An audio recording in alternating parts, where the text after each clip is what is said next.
kun sovishi bilan hammani terisida bitta muammo. Terida qizarishlar, qurib ketish, terining ta'sirchan bo'lib qolishi, har xil mazli surasizlar yoki bo'lmasam yog'li surishingiz mumkin, gel surasizlar, vazelin, glitserindan terini battar quritib yuborasizlar bu narsalardan.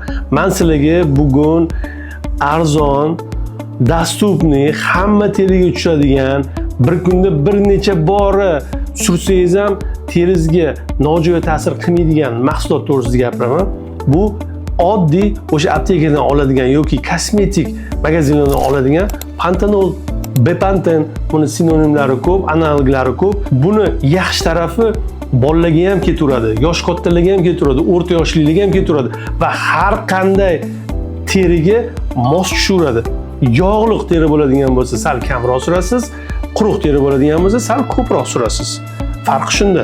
Teridagi qizarish, yorilish, qichishish hammasiga birdek foyda bo'ladi. Bu ma'lumotni demak terisi bilan muammo bo'ladiganlarga va tanish bilishlarga yuborib qo'ying, kanalga obuna bo'ling. Albatta manfaatli bo'ladi. Bu mahsulotni bir hafta ishlatib ko'ring, natijasini kommentariyalarda qoldirasiz.